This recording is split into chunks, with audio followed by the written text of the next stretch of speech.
Okay အားလုံးပဲကျွန်တော် YouTube channel လေးကနေပြီးတော့ပြန်လည်ကြိုဆိုလိုက်ပါတယ်ဒီတစ်ခေါက်မှာတော့ graphic ကောင်းကောင်းနဲ့ဆော့လို့ရမယ် open world mobile game 6မျိုးအကြောင်းကိုမိတ်ဆက်ပေးသွားမှာဖြစ်ပါတယ်ကျွန်တော်ဗီဒီယိုကိုကြည့်ရလူတွေမှာ95ရာခိုင်နှုန်းလောက် subscribe မလုပ်ရသေးရမို့လို့ subscribe လေးလုပ်သွားပေးခဲ့ကြပါအောင်လို့တောင်းဆိုပါတယ်ကဲအားလုံးစင်သင့်ဖြစ်ပြီဆိုရင်ဗီဒီယိုလေးကိုစကြည့်လိုက်ရအောင်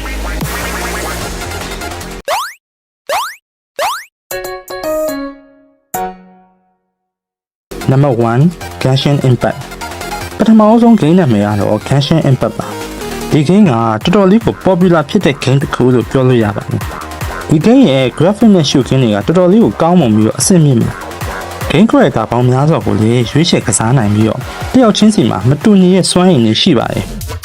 ဒီလိုမတူညီတဲ့ power တွေနဲ့ရန်သူရဲ့အားနည်းချက်ကိုရှာပြီးတော့တိုက်ခိုက်ရမှာပဲဖြစ်ပါတယ်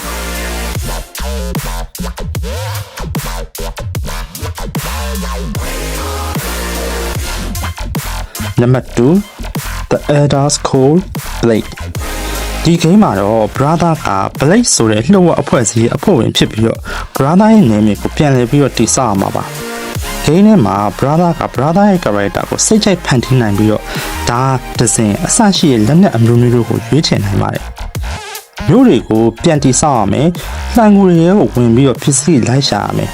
ရန်သူတွေနဲ့တွေ့ရင်လည်းရင်ဆိုင်တိုက်ခတ်ရမယ်အဆရှိရာတွေကို brother လှုပ်ဆောင်အောင်ဖြစ်ပါတယ်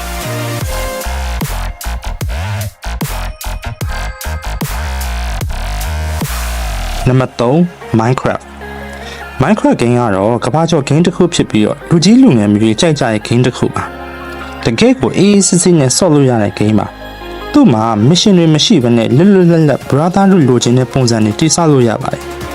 graphic အကောင့်ကြီးမဟုတ်ပေမဲ့လည်းတစ်ခါဆော့မိသွားတဲ့နိုင်နဲ့ကိုခြိပြီးတော့လက်ထဲကနေမချကြအောင်ဆွဲဆောင်တဲ့ game မျိုးပါ game mode အနေနဲ့ကလည်း survival mode creator mode ဆိုပြီးတော့နှစ်မျိုးရှိပါတယ် survival mode မှာတော့ brother ကရန်သူတွေကိုရှောင်ရှားပြီးတော့နေစရာစားစရာရှားမှာပဲဖြစ်ပါတယ် creator mode ကတော့ရန်သူမရှိဘဲနဲ့အေးစစ်စစ်စိတ်ကြိုက် brother တိဆောက်ခြင်းတဲ့ဟာကိုတိဆောက်နိုင်ပါတယ် Number 4 Stardew Valley ဒီ game ကတော့ကျွန်တော်တို့ငယ်ငယ်ကဆော့ခဲ့တဲ့ စိုက်ပျိုးရေး game ကိုတတိယသွားစေမယ့် game မျိုးပါဒီ game ထဲမှာ brother ကဘိုးဘွားပိုင်လင်းတွေကိုအမွေဆက်ခံပြီးတော့လေသမားဘွားကိုစတင်ရပါမယ်သီးနှံနေဆိုင်သွေးဆန်နေမွေငါးတွေဖမ်းတတ်ထုတွေတူ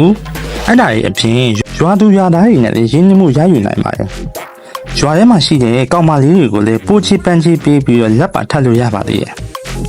အေးစစ်စစ်လေးအနားယူပြီးတော့ဆော့ကျင်တဲ့ brother ရဲ့အတွက်ဒီ game ကိုမဖြစ်မနေဆော့ကြည့်ဖို့တိုက်တွန်းပါတယ်ခင်ဗျ Number 5 GTA SA နောက်ခုပြောင်း game ကတော့အားလုံးကြိုက်ကြတဲ့ကားတစ်ခု game ပါ Grand Theft Auto လို့ခေါ်ပါတယ်ဒီ game က GTA series ရဲ့ game တစ်ခုဖြစ်ပြီးတော့နောက်ပိုင်း mobile phone တွေပေါ်မှာပါဆော့လာနိုင်ပါတယ်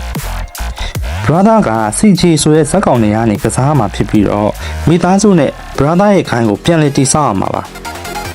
Open World Game လောကမှာတော်တော်လေးကိုနာမည်ကြီးလူကြိုက်များတဲ့ game တစ်ခုလို့သတ်မှတ်လို့ရပါတယ် brother အနေနဲ့ mission တွေကိုမလုပ်ဘဲနဲ့ map တစ်ခုလုံးကားပတ်မောင်းနေရင်တော့မှပဲပြင်းစရာမကောင်းဘဲနဲ့အချိန်ကုန်လို့ကုန်မှမသိနိုင်တဲ့ game မျိုးတစ်ခုပါ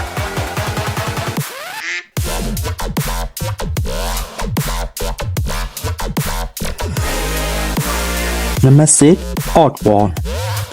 ဒီ game မှာ brother က stranger ဆိုတဲ့နေရာကနေကစားမှာဖြစ်ပြီးတော့ငွေရှာဖို့အတွက်ရာဇဝတ်သားတွေကိုဖမ်းရမှာဖြစ်တယ်။ပြောချက်တစ်ခုကတော့ဒီ stranger ဟာခွဲစိတ်ကုသမှုတစ်ခုအတွက်ငွေစုနေရပဲဖြစ်ပါတယ်။ gameplay ပိုင်းနဲ့ကြည့်မယ်ဆိုရင် brother ကလက်နက်အသစ်ဆန်းတွေကိုအသုံးပြုပြီးတော့ရာဇဝတ်သားတွေကိုလိုက်ဖမ်းရမယ်။မျိုးအသစ်တွေကိုတွားပြီးတော့စူးစမ်းရမယ်။စတာတွေကိုလွတ်ဆောင်ရမှာပဲဖြစ်ပါတယ်။ game ထဲမှာ first person view ရော third person view ရောနှစ်မျိုးလုံးပါဝင်ပါတယ် first person view မှာဆိုရင် brother ကလက်နက်တွေကိုပြစ်ခတ်နိုင်ပြီးတော့ third person မှာဆိုရင်ခုန်တာတွေပြေးတာတွေတိုက်ခိုက်လုပ်နိုင်ပါတယ်ခင်ဗျာ